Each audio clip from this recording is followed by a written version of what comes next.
Ils l'ont trouvé à moitié mort dans la neige, et ils ont souri comme on sourit devant un travail facile.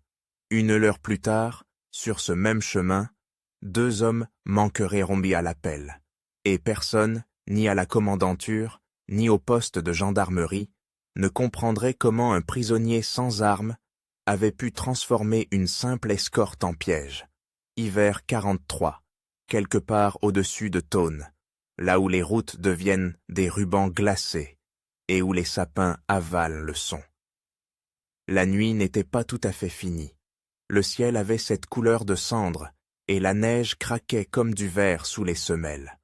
On entendait des ordres courts, secs, en allemand, et le cliquetis des bretelles de fusil qu'on ajuste quand on a froid et qu'on veut se donner une contenance. Ils étaient 7. 7 silhouettes en manteau lourd, casque bas, joutes rouges, haleine blanche.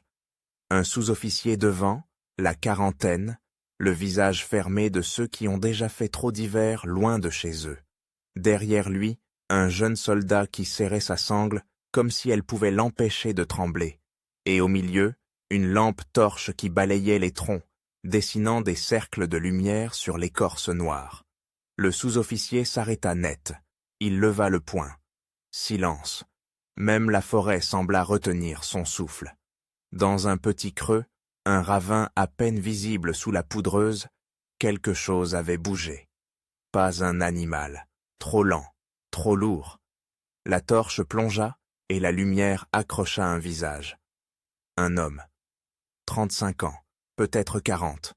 La peau tirée, les lèvres bleues, une barbe de plusieurs jours. Un manteau civil, déchiré.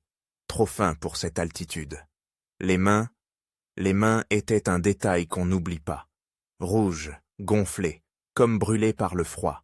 Les doigts, raides, presque inutiles. Il avait l'air d'un type qui s'est perdu, qui a faim, qui va s'écrouler si on le touche. Ross, Schnell.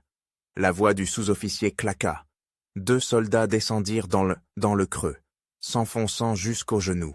Ils le tirèrent par les épaules. L'homme ne résista pas. Il se laissa faire, comme un sac mouillé. Sa tête ballotta, ses yeux se fermèrent un instant. Un gémissement, à peine. Le jeune soldat, celui qui tremblait, eut un rire nerveux, un rire de soulagement, comme si la peur avait enfin trouvé une sortie. « Un maquisard » demanda-t-il, plus pour se convaincre que pour demander. Le sous-officier s'accroupit devant le prisonnier. Il approcha la torche, scruta le visage, puis les chaussures. Des godillots usés, pas des bottes militaires, pas de fusil, pas de sac, rien. Juste une cordelette autour de la taille, comme les paysans. « Un vagabond » souffla l'un des hommes, « ou un déserteur. » Le sous-officier ne répondit pas tout de suite. Il regarda autour. Les arbres, la pente, la trace de pas qui menait au ravin. Une ligne irrégulière, comme quelqu'un qui tombe, se relève, retombe. Et pourtant, quelque chose ne collait pas.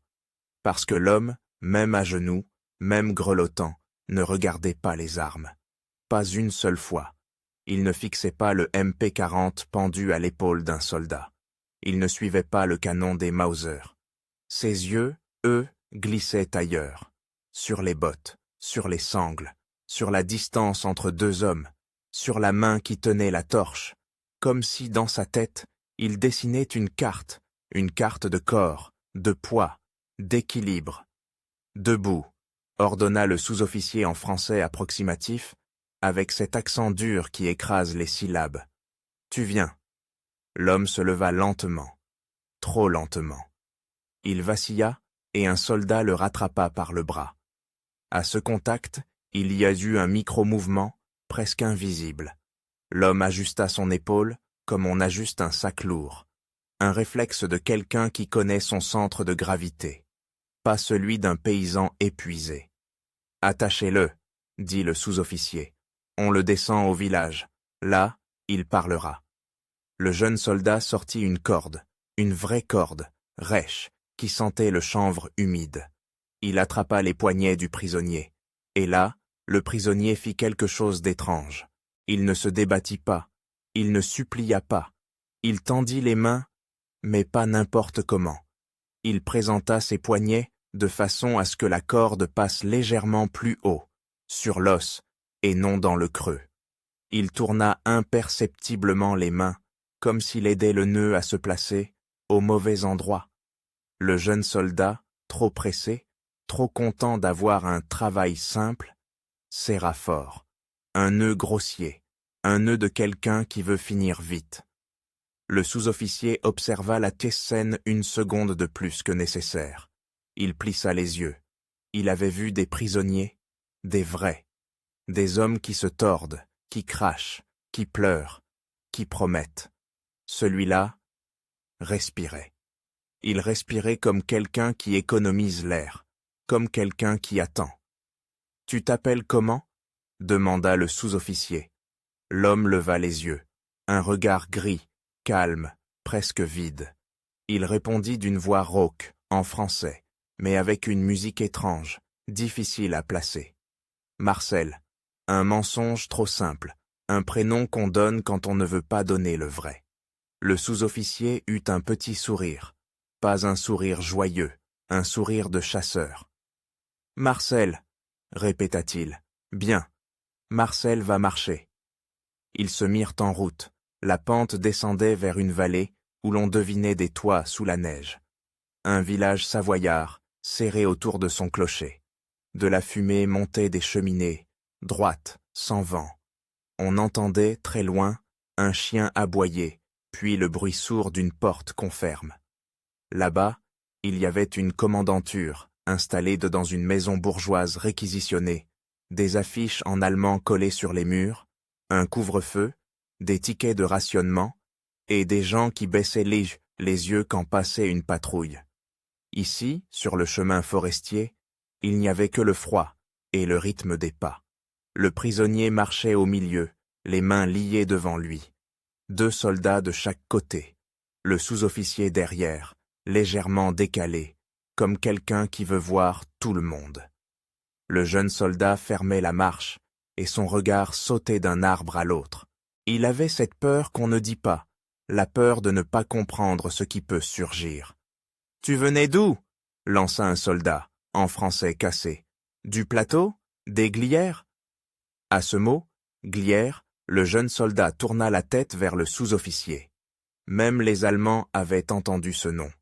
Un plateau blanc, des caches, des hommes qui disparaissent, des parachutages la nuit, des rumeurs qui circulent plus vite que les ordres. Le prisonnier ne répondit pas tout de suite. Il avala sa salive. Il fit semblant de chercher ses mots. « Je me suis perdu. »« Perdu », répéta le sous-officier, amusé. « Dans la montagne, en hiver, sans nourriture. Et tu tombes juste ici. » Il s'approcha, marcha à côté de lui. La torche n'était plus allumée, mais la lumière du matin suffisait. Le sous-officier regarda les oreilles de l'homme, un peu blanchi par le gel. Il regarda ses ongles, noirs de saleté. Puis il regarda les traces sur ses poignets, sous la corde.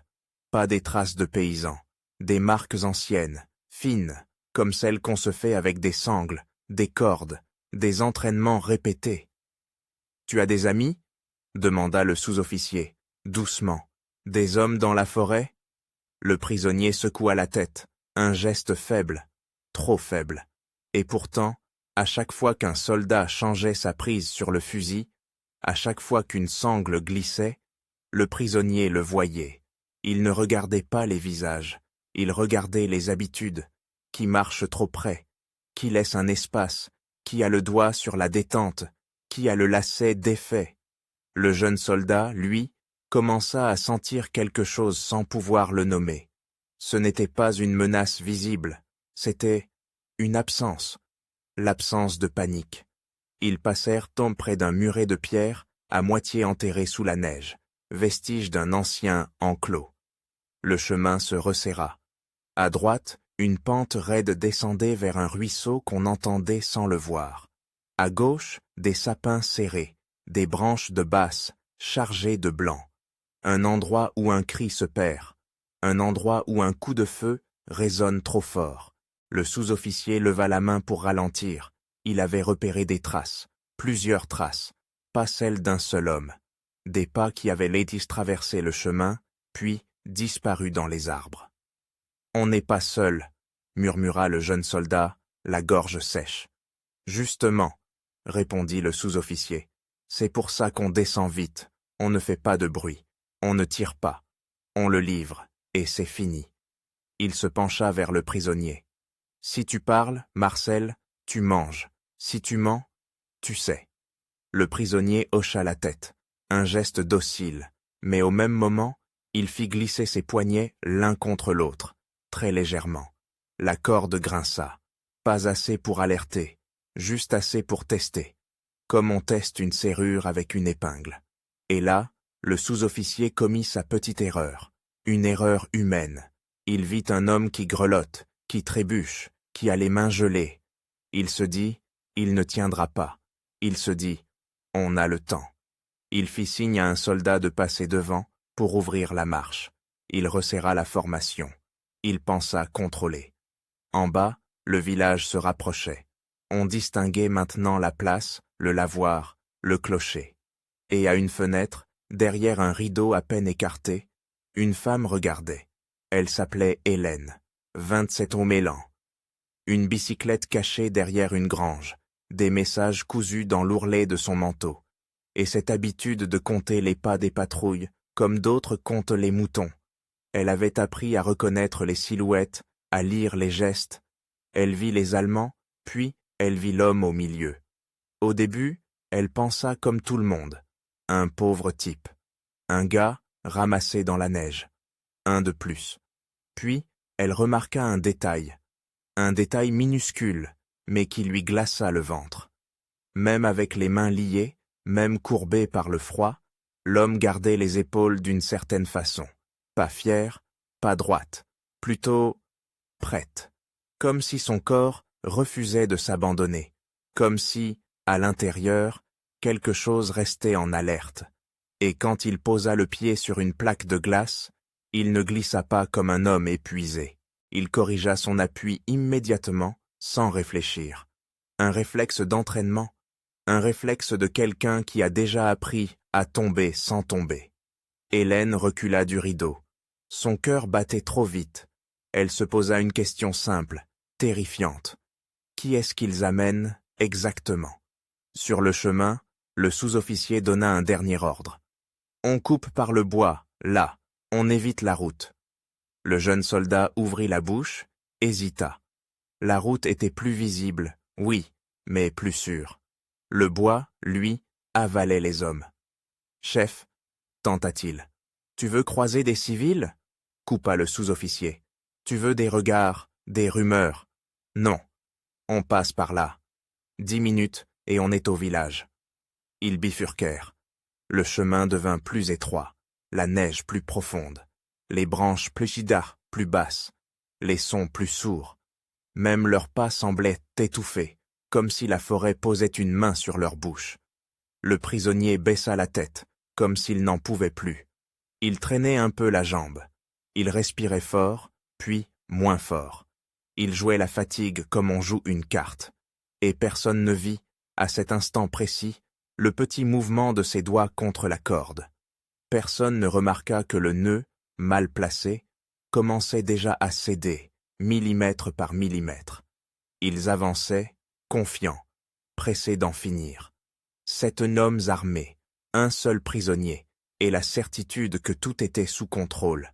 Ils ne savaient même pas encore qu'ils ne conduisaient pas un simple captif vers le village. Ils emmenaient dans quelqu'un qui avait appris à transformer une seconde d'inattention en sortie de secours. Et dans ce bout de forêt où le son s'éteint, où la neige efface les traces en 1 heure, il allait bientôt n'avoir besoin que d'une seule chose, 1 minute, une seule minute, pour renverser la situation. La question, c'est laquelle? Et surtout, qui tomberait en premier? Parfois, une évasion ne commence pas par un coup de poing. Elle commence par un silence. Le bon silence, au bon moment.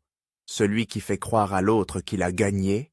Dans ce bois où le son s'éteint, ils avançaient en file, comme sur une corde raide. La neige était plus profonde, plus lourde, et sous la couche blanche, il y avait cette glace traîtresse qui vous fait perdre un appui sans prévenir. À droite, la pente tombait vers un ruisseau invisible, qu'on entendait seulement par instants, comme un souffle sous la terre. À gauche, les sapins se touchaient presque. Branches, basses, aiguilles noires, un couloir naturel où l'on ne voit jamais très loin. Le sous-officier avait choisi ce passage pour éviter les regards du village.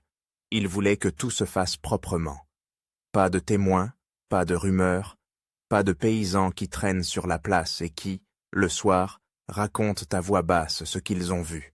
Il voulait livrer Marcel à la commandanture, récupérer un merci sec et rentrer avant que le froid ne lui mange les doigts. Et Marcel, lui, marchait au milieu comme un homme qui n'a plus rien. Les épaules basses, la tête un peu trop penchée, les mains liées devant. Il trébuchait juste assez pour qu'on le tienne par le bras, juste assez pour qu'on s'approche. Le jeune soldat, celui qui serrait sa sangle comme une bouée, n'arrêtait pas de regarder les arbres. Il avait l'impression qu'il y avait des yeux partout. Il avait entendu des histoires, lui aussi, des patrouilles qui disparaissent, des coups de feu qui éclatent, puis plus rien, des silhouettes qui glissent entre les troncs comme des ombres. Alors, lança un des Allemands, en français massacré, pour tuer le silence. Tu t'es perdu, mais tu sais parler. Tu viens d'où? Annecy? Bonneville? Le prisonnier mit du temps à répondre. Il laissa passer 3 pas. 4. Comme s'il comptait. Puis il souffla, d'une voix rauque. De nulle part. Tu mens, dit le sous-officier, sans hausser le ton. Il marchait maintenant à côté de lui, légèrement en arrière, là où il pouvait voir les mains liées, les pieds, la nuque. Tout le monde vient de quelque part. Le prisonnier haussa les épaules, un geste minuscule, presque douloureux, et il ajouta, comme un aveu honteux, « J'ai faim ». Ce mot-là fit son effet. La faim, ça rend les gens simples. La faim, ça fait baisser la garde. Un soldat derrière ricana, et l'un de ceux de tête répondit, « À la commandanture, tu mangeras, si tu parles ». Le sous-officier, lui, ne riait pas. Il observait. Il avait remarqué que Marcel ne demandait pas où ils allaient. Il ne demandait pas combien de temps. Il ne demandait pas grâce. Il demandait de l'eau, de la nourriture, des choses de corps. Comme si le reste était déjà décidé. Ils passèrent près d'un tronc tombé, à moitié recouvert de neige. Le chemin se cassait en deux, une trace plus large qui descendait vers les premières maisons et une sente plus étroite qui longeait le ruisseau avant de remonter vers un petit replat. Le sous-officier ralentit, hésita une seconde. Le jeune soldat sentit cette hésitation et se crispa. C'était là que ça se jouait, souvent. Dans une seconde où le chef choisit à gauche ou à droite. Par la grande, murmura-t-il, presque malgré lui. On verra mieux. Le sous-officier fit un geste agacé. On verra mieux, oui, et eux aussi nous verrons de ce mieux. Il tourna la tête vers le prisonnier. Tu connais le coin, Marcel? Il y a des hommes Shibduran ici? Des caches? Le prisonnier secoua la tête. Puis, comme s'il se ravisait, il laissa tomber une phrase à peine audible, comme un homme qui parle pour lui-même. Pas par là. Le sous-officier s'arrêta net. Quoi? Le prisonnier avala sa salive. Il avait l'air de regretter d'avoir parlé. Il baissa les yeux sur la neige comme un enfant pris en faute. Rien. Juste. Pas par là. C'est dangereux. Le jeune soldat sentit un frisson lui courir dans le dos. Dangereux. Ce mot, dans la bouche d'un prisonnier, ça pouvait vouloir dire 2 choses. Soit il essayait de les effrayer pour gagner du temps, soit il disait vrai. Dangereux comment? Demanda le sous-officier, et sa voix, cette fois, avait une pointe d'intérêt. Des mines? Des maquisards? Le prisonnier hésita juste assez, puis il répondit, en choisissant ses mots comme on choisit des pierres pour traverser un torrent. Des hommes, parfois. Il regardait la route, là, c'est ouvert. Il ne disait pas les maquis, il ne disait pas les résistants. Il disait des hommes, comme quelqu'un qui ne veut pas se trahir, mais qui veut orienter. Le sous-officier eut ce petit sourire de chasseur qui croit voir une piste. « Ah, donc tu sais… »« Non, » souffla le prisonnier. « J'ai entendu. » Le sous-officier se tourna vers ses hommes. « On prend la sente, le long du ruisseau, plus couvert. » Le jeune soldat ouvrit la bouche, prêt à protester. La sente était étroite, glissante, et si quelque chose arrivait, il serait coincé. Mais il se tut, parce qu'on ne contredit pas un chef devant les autres, et parce qu'au fond, il avait peur d'avoir l'air lâche. Ils bifurquèrent. La forêt se referma encore, le ciel disparaissait entre les branches. La lumière devenait bleue, froide, comme si le jour n'arrivait pas à entrer. Le ruisseau, maintenant, était plus proche. On entendait l'eau courir sous une croûte de glace, et parfois un craquement sec, comme un os qu'on casse. Le prisonnier, lui, respirait plus fort. Il jouait la fatigue, il la jouait bien, il la jouait avec ce détail qui trompe. La bouche entr'ouverte, les épaules qui tombent, le pas qui traîne. Mais il y avait autre chose, pour qui savait regarder. À chaque fois qu'il posait le pied, il le posait avec prudence, comme quelqu'un qui connaît la neige. Pas comme un citadin perdu. Comme un homme qui a déjà marché longtemps, longtemps, en terrain hostile, et surtout, ses mains. Ses mains liées bougeaient à peine, mais elles bougeaient, pas dans tous les sens, pas comme un prisonnier qui se débat.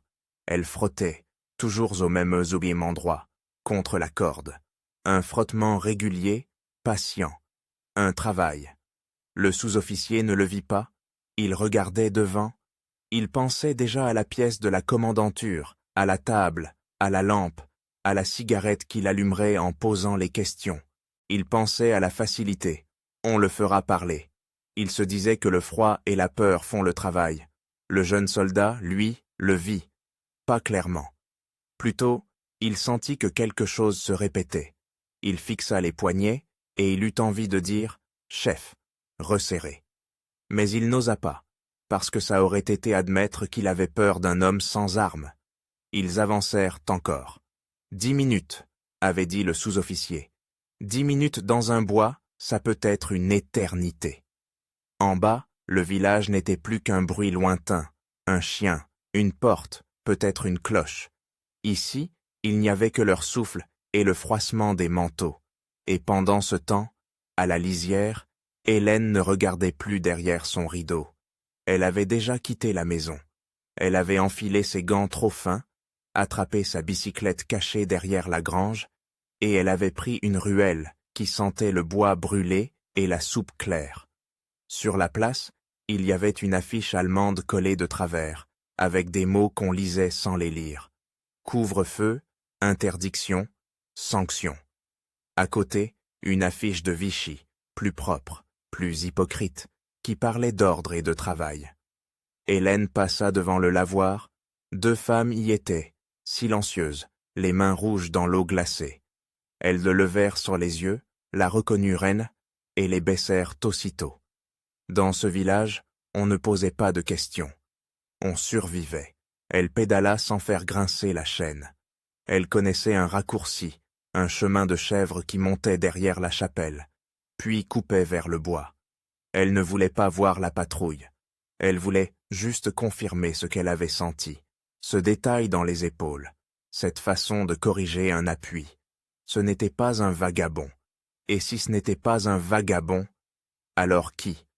Elle pensa à un nom qu'on murmurait parfois quand on se passait un message sous une miche de pain. Un homme envoyé de l'extérieur. Un type qui devait arriver avant la prochaine grande rafle. Un instructeur, disait-on. Quelqu'un qui apprend aux dos gamins du maquis à ne pas mourir bêtement. Quelqu'un qui apprend à se taire, à bouger, à disparaître. Des rumeurs. Toujours des rumeurs. Mais ce matin-là, Hélène n'avait pas envie de croire aux rumeurs. Elle avait envie de croire à ce qu'elle avait vu. Elle s'arrêta près d'un muret, là où la forêt commençait. Elle ne pouvait pas aller plus loin sans se faire repérer. Alors elle l'écouta. Au début, rien. Puis des pas. Étouffés. Une voix allemande, brève. Et une autre, plus jeune, plus nerveuse. Ils étaient là, pas loin, derrière les sapins. Hélène retint son souffle. Dans le couloir de neige, le sous-officier reprit l'interrogatoire, comme on reprend une habitude. « Tu as un contact au village ?» demanda-t-il. « Une femme, un curé, un instituteur ?» Le prisonnier répondit trop vite, cette fois. « Non, trop net, trop propre. » Le sous-officier s'arrêta encore. Il se pencha vers lui, presque amical. « Tu sais ce qu'on fait aux menteurs, Marcel ?» Le prisonnier leva les yeux, et pendant une fraction de seconde, son regard n'était plus vide. Il était précis, comme une lame qu'on sort de son fourreau. Puis, il redevint terne. « Je sais. » Le jeune soldat sentit sa gorge se serrer. Pourquoi répondre comme ça? Pourquoi ne pas supplier? Pourquoi ne pas jouer la peur jusqu'au bout? Le sous-officier, lui, se redressa. « Bien, alors tu vas nous dire où sont les autres. » Le prisonnier secoua la tête, lentement. « Il n'y a pas d'autres. Mensonge. » Le sous-officier fit un signe à l'un de ses hommes. Celui-ci s'approcha, attrapa le prisonnier par le col, le secoua. Pas un vrai coup. Juste une humiliation. Juste pour rappeler qui commande. Le prisonnier chancela. Il laissa tomber son poids. Il tomba à genoux dans la neige, comme si ses jambes lâchaient enfin. « Voilà » souffla le soldat. Satisfait. Il tient plus. Le sous-officier s'approcha, agacé. Debout, on n'a pas la journée. Le prisonnier resta à genoux. Il tremblait. Ses épaules montaient et descendaient. On aurait dit qu'il allait vomir. Le jeune soldat, malgré lui, fit un pas en avant. Il voulait voir, il voulait être sûr. Et c'est là que le sous-officier, pressé d'en finir, fit ce que font tous les hommes qui se croient en contrôle. Il s'approcha trop. Il se pencha, à portée. Et Hélène, à la lisière, entendit quelque chose. Pas un cri, pas un coup de feu. Juste un bruit sec, presque intime. Le frottement d'une corde qui cède d'1 millimètre. Elle sentit son sang se glacer. Parce qu'elle comprit, d'un coup, que ce n'était pas la fatigue qui mettait cet homme à genoux. C'était une mise en place.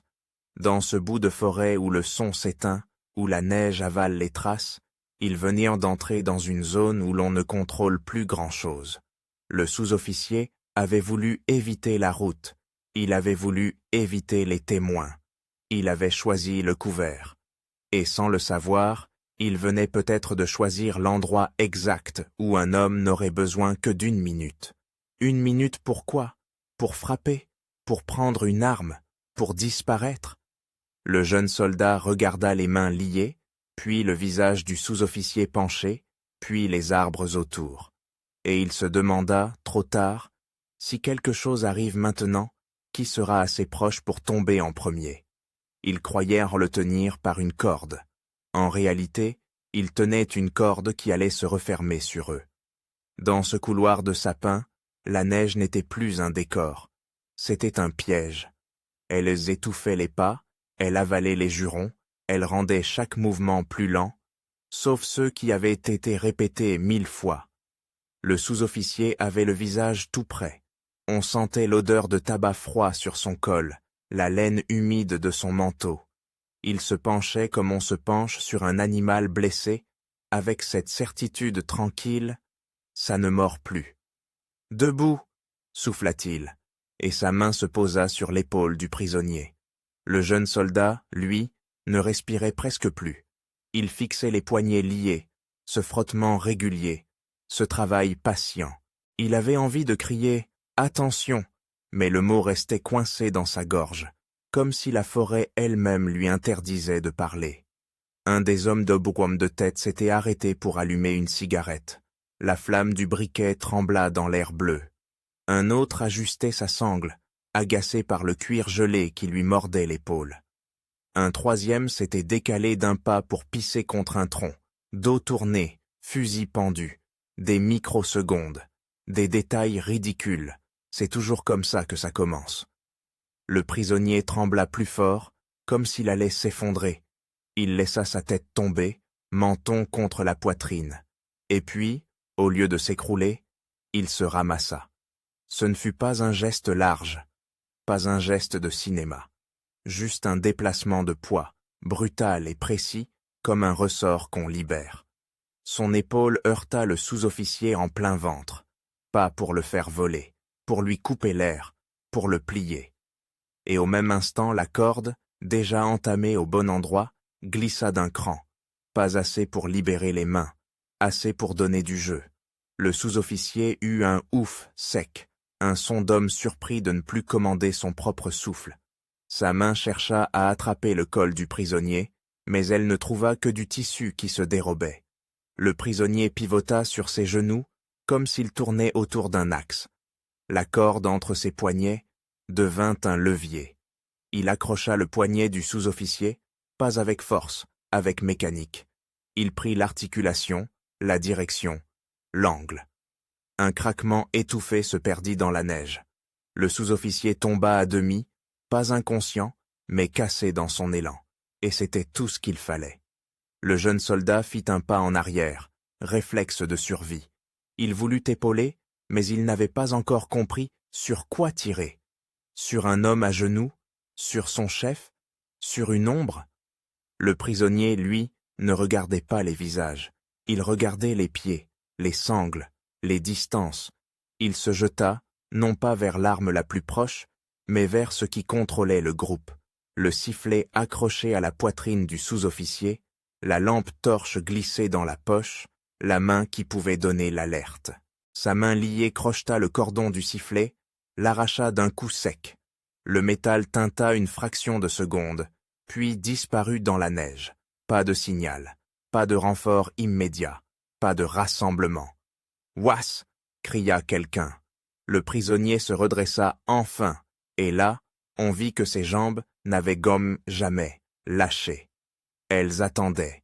Il donna un coup de tête court, brutal, dans le nez du soldat le plus proche, celui qui avait ri tout à l'heure. Un bruit mou, un cri étranglé.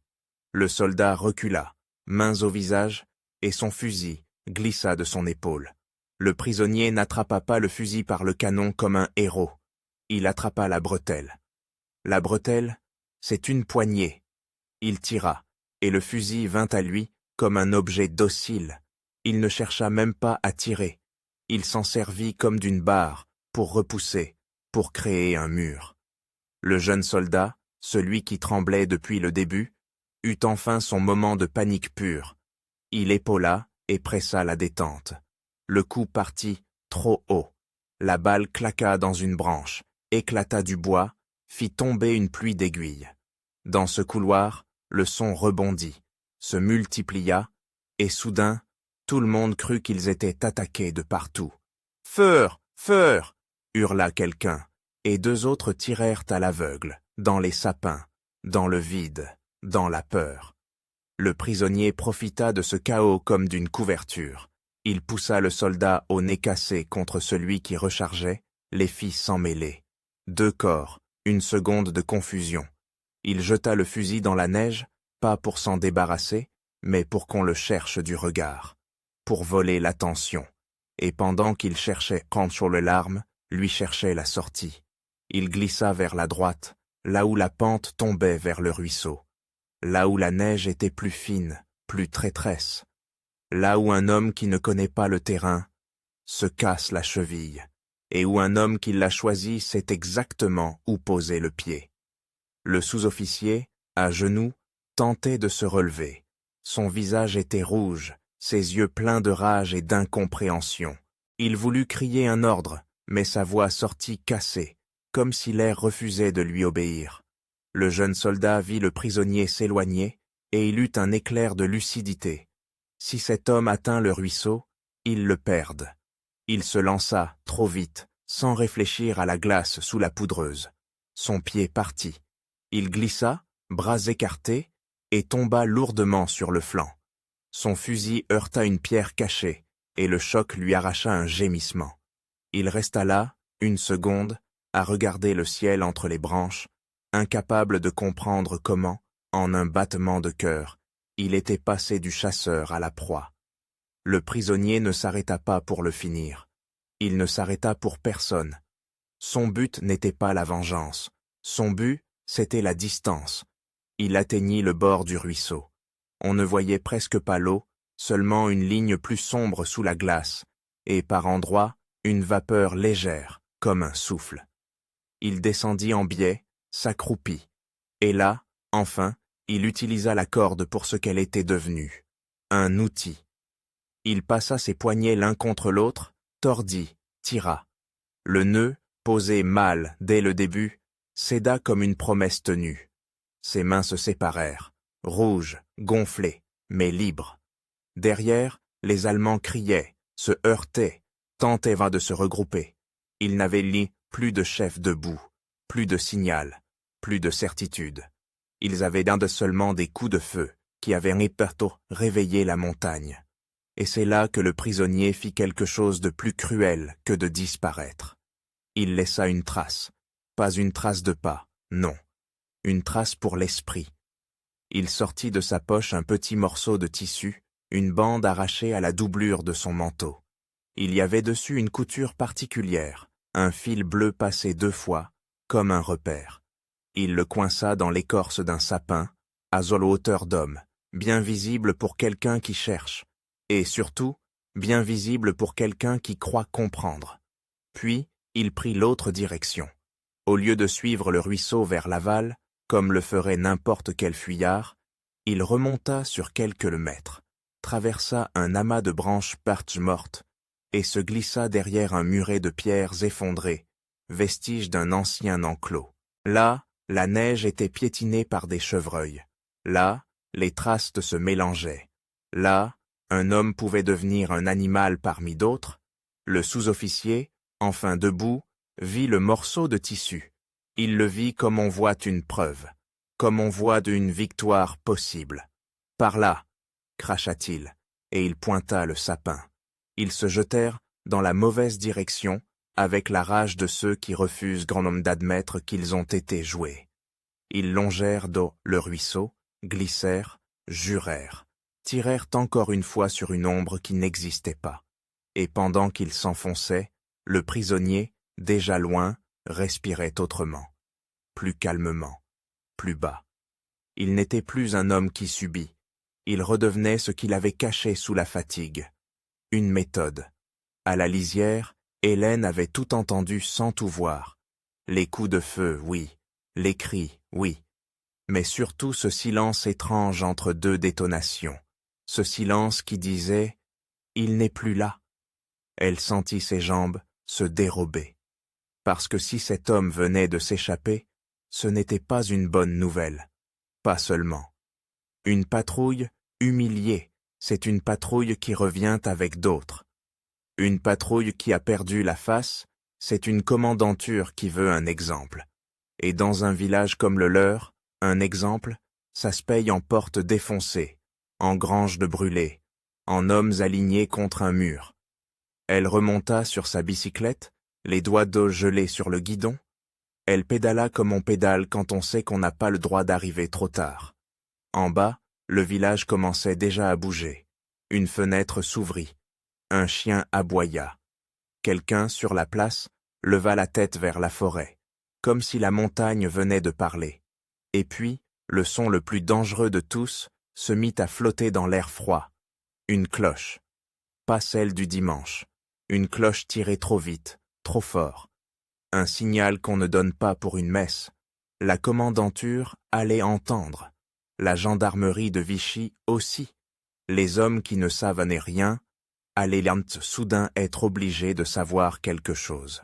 Dans le bois, le sous-officier, fou de rage, hurlait des ordres qui se perdaient entre les troncs. Il ne comprenait pas encore qu'il ne poursuivait pas un fuyard. Il poursuivait une décision. Et le prisonnier, lui, courait vers ceux qui l'attendaient, sans savoir s'il avait un tail derrière lui. Il avait gagné 1 minute, peut-être 2. Il avait retourné la force contre elle-même. Mais à quel prix? Parce que maintenant, ce n'était plus lui qui était en danger immédiat. C'était ceux qui, quelque part sur le plateau, gardaient une radio dans une valise, un paquet de munitions sous des planches, un nom écrit sur un bout de papier. Ceux qui comptaient pro sur le silence. La cloche sonnait encore, et une question restait suspendue dans l'air glacé. Quand les Allemands arriveront au village, qui vont-ils prendre pour payer l'affront? Hélène, ou ceux qu'elle essaie de prévenir? Ce qui fait le plus peur à une occupation, ce n'est pas un coup de feu. C'est le moment où, dans un village qui a appris à baisser les yeux, quelqu'un relève la tête, et où cette audace-là devient contagieuse. Quand il sortit enfin du bois, il ne sortit pas comme un fuyard. Il sortit comme un homme qui arrive à l'heure. La pente s'adoucissait, la neige devenait plus lourde, plus sale, tassée par des sabots et des semelles. On sentait l'odeur d'une ferme avant de la voir. Fumier gelé, fumée de hêtre, lait chaud. Au loin, une ligne de toits sombre, des cheminées qui tiraient cendre mal dans l'air froid. Et au-dessus, le plateau, invisible mais présent, comme une masse qui surveille tout. Il s'arrêta derrière un tas de bois, pas pour reprendre son souffle, il respirait déjà correctement, mais pour écouter. Les cloches, en bas, sonnaient encore par à-coups, comme si quelqu'un tirait sur la corde, avec des mains qui tremblent. Et derrière ce son, il y avait autre chose. Le bruit d'un moteur, lointain, étouffé par la neige. Un camion, une moto, ou juste l'imagination qui devient bruyante quand on sait ce qui va suivre. Il glissa le long d'un muret, contourna un verger aux branches tarot noires, et trouva la grange comme on trouve une adresse qu'on connaît déjà. Une porte basse, une planche fendue, une trace de paille coincée dans la neige. Rien d'héroïque, rien de visible, juste une entrée qui n'existe pas pour ceux qui ne savent pas qu'elle existe. Il frappa 2 fois, puis une 3e, plus légère. Un rythme. Pas un code compliqué, un rythme qu'on peut faire même avec des doigts engourdis. À l'intérieur, ça bougea. Un cliquetis sarton sec. Une arme qu'on arme sans faire exprès, par réflexe. Puis une voix, basse, en français, avec l'accent du coin, celui qui roule un peu les R. Qui c'est? Il répondit sans hausser le ton, comme si la neige pouvait porter les mots. Je viens du ruisseau, et je n'ai pas amené la forêt avec moi. Silence, 1 seconde de trop. La porte s'ouvrit d'un doigt, juste assez pour laisser passer un œil. Un œil jeune, méfiant, cerné. Puis la porte s'ouvrit d'un coup, et 2 hommes ne le tirèrent à l'intérieur comme on rentre un sac de farine avant l'orage. La chaleur le frappa au visage, pas une chaleur confortable, une chaleur de bête, de paille, de respiration. Une lampe à pétrole posée sur une caisse faisait danser des ombres sur les poutres. Dans un coin, on distinguait des silhouettes, 3, 4, peut-être 5. Des manteaux civils, des bonnets, des chaussures trop fines pour la neige, et des armes disparates. Un vieux fusil de chasse, une carabine, un pistolet qui avait l'air d'avoir déjà changé de main plusieurs fois. Il le regardait comme on regarde un problème. « Tu nous as suivis ?» demanda un grand, la mâchoire serrée. « Ou c'est eux qui t'ont suivi jusqu'ici ?» Il ne répondit pas tout de suite. Il posa ses mains devant la lampe. La peau était rouge, crevassée, gonflée. Il y avait des marques de cordes, oui, mais il y avait surtout autre chose, des callosités anciennes, aux bons endroits. Pas celles d'un paysan, pas celles d'un bûcheron, celles d'un homme qui a tenu des choses lourdes, des choses qui vibrent, des choses qui tuent. Il leva les yeux. Personne ne m'a suivi. Ils sont partis sur un leurre. Un leurre, répéta quelqu'un, incrédule, presque offensé, comme si ce mot n'avait pas sa place ici, dans une grange, au milieu de la peur. Il fit un pas vers la porte, posa la main sur le loquet et l'abaissa doucement. « Vous avez une seconde sortie ?» Ils échangèrent un regard. Un garçon, pas plus de 19 ans, montra du menton une trappe derrière des bottes de foin. Par là, mais... Bien. Maintenant, écoutez-moi. Pas de panique, pas de gestes inutiles. Si quelqu'un frappe, vous ne répondez pas. Si quelqu'un crie votre nom, vous ne répondez pas. Et si vous entendez une moto, vous éteignez la lampe. Il parlait comme on donne des consignes avant une avalanche, sans émotion, sans discussion. Le grand serra les dents. « T'es qui, toi, pour nous dire ça ?» La question était là depuis le début. Elle flottait dans la grange comme la fumée de la lampe. Qui est cet homme qui arrive, qui commande, qui ne demande pas la permission? Il fouilla dans la poche intérieure de son manteau. Tous se raidirent. Une main se posa sur une détente. On entendit le frottement d'un doigt sur du métal. Il sortit un petit carnet.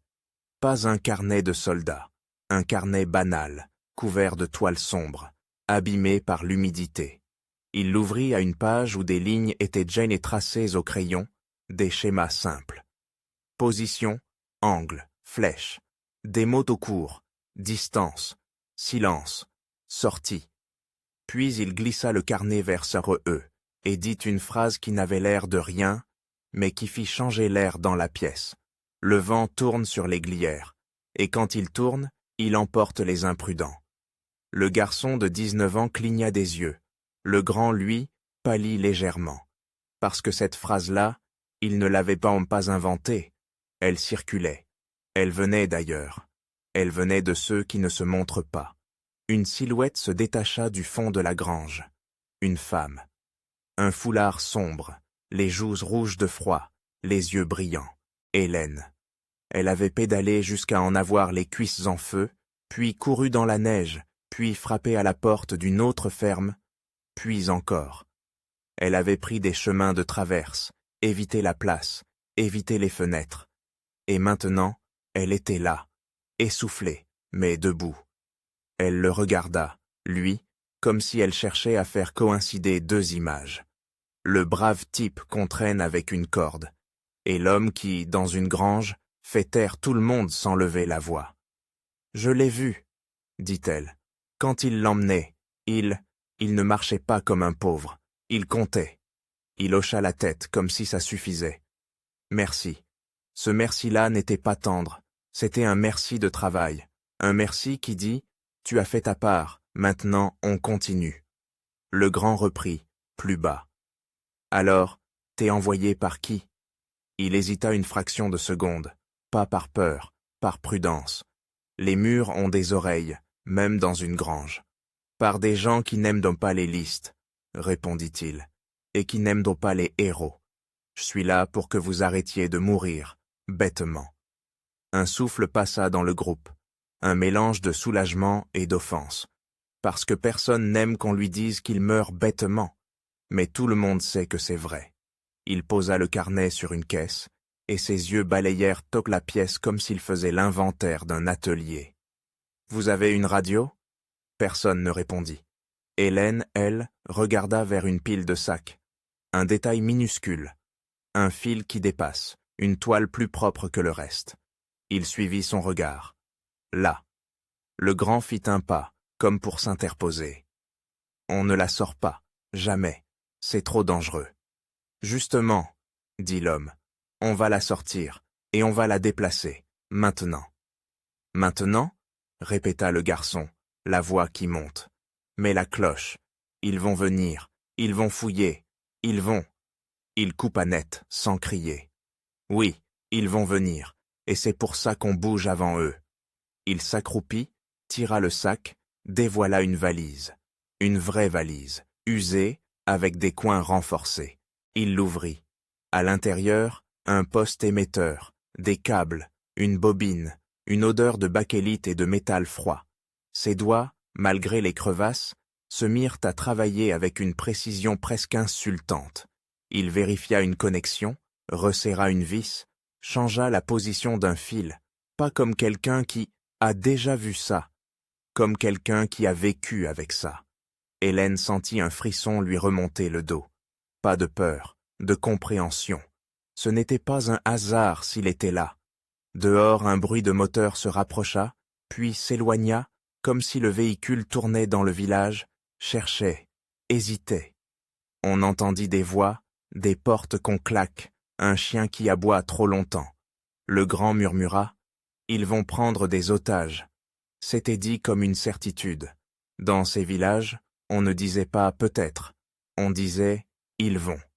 L'homme referma la valise d'un coup sec. Alors on leur enlève ce qu'ils veulent. Qu'est-ce qu'ils veulent? Demanda le garçon, presque enfantin. Il le regarda droit dans les yeux. Des noms, une radio, un exemple. Ils veulent que vous ayez honte d'exister. Il posa la main sur l'épaule du garçon. Pas un geste de consolation, un geste de placement, comme on place quelqu'un dans une équipe. Tu vas prendre ça, dit-il en désignant la valise. Tu vas la porter comme si c'était ton petit frère, et tu ne cours pas, tu marches. Si tu cours, tu tombes. Si tu tombes, tu fais du bruit. Si tu fais du bruit, tu meurs, compris? Le garçon avala sa salive. Il hocha la tête. Hélène, elle, sentit une colère froide monter, parce qu'elle comprenait aussi ce que ça signifiait. Ils allaient voler quitter la grange, sortir dans la nuit, alors que le village en bas commençait à se remplir de bottes et de questions. Elle s'approcha. « Et moi ?» demanda-t-elle. « Je fais quoi ?» Il la regarda, et pour la première fois, il y eut quelque chose comme une douceur dans ses yeux. Pas de la tendresse, de la considération. « Tu vas retourner au village, » dit-il. « Tu vas faire ce que tu sais faire. Tu vas être invisible. Et tu vas écouter. Si tu entends qu'il parle mais d'un camion qui monte vers le plateau, tu viens prévenir. Pas ici. À la croix de pierre, sur le chemin des alpages. À l'aube. » Le grand protesta, à voix basse. C'est trop risqué pour elle. Hélène répondit avant l'homme. C'est déjà risqué. On vit dedans. Un silence, puis l'homme acquiesça. Ils se mirent en mouvement. La lampe fut éteinte. La grange devint un ventre noir. On souleva la trappe, une bouffée d'air glacé entra. Et avec elle, le monde réel. La neige, les bruits, la guerre. Ils sortirent un par un, en espaçant les pas. Pas de file indienne serrée, pas de silhouettes groupées. Des ombres qui se dissolvent. Et pendant qu'ils disparaissaient vers le haut, vers les sapins, vers le plateau, en bas, le village se faisait prendre dans l'autre mouvement. La patrouille revint, mais pas comme elle était partie. Ils revinrent plus nombreux, plus bruyants, avec cette rage particulière de ceux qui ont été humiliés et qui veulent que quelqu'un paie, n'importe qui, pourvu que ça efface la honte. Le sous-officier, le poignet bandé, la lèvre fendue, descendit du camion comme on descend d'un tribunal. Il ne regardait pas les maisons, il regardait les gens. Il cherchait un visage à briser. La gendarmerie de Vichy était là aussi. 2 hommes en capote, le képi enfoncé, les yeux fuyants. Ils n'aimaient pas être là, mais ils étaient là, parce qu'on leur avait appris que l'obéissance est une manière de survivre. Sur la place, on aligna des hommes, pas tous, juste assez. Un vieux qui tremblait, un boulanger qui sentait encore la farine, un garçon qui n'avait pas l'âge d'être courageux. Le sous-officier parla en français, avec un accent dur. « On a tiré sur des soldats allemands. On a aidé un terroriste. Vous allez parler. » Personne ne parla, parce que parler, c'était signer la mort de quelqu'un d'autre. Et se taire, c'était peut-être signer la sienne. C'était ça, le choix qu'on imposait. Hélène, elle, était là, mais pas là, dans l'ombre d'une porte, derrière une fenêtre, dans un angle mort. Elle regardait sans regarder. Elle comptait les hommes, les armes, les sorties. Elle entendait les mots, et elle les rangeait dans sa tête comme on range des allumettes, avec précaution. Et au moment où le sous-officier leva la main, comme pour désigner le premier otage, un soldat arriva en courant, essoufflé, la neige sur les bottes. Unterofficier, Spurn, Am Ruisseau, rien. Ils ont disparu. Le sous-officier se figea. Une seconde, juste une seconde, où son visage trahit quelque chose. Pas la colère, la peur de ne pas contrôler. Il se tourna vers la forêt, vers le plateau, comme si la montagne se moquait de lui. Et là, dans ce village, quelque chose changea. Pas dans les armes, pas dans les forces, dans les regards.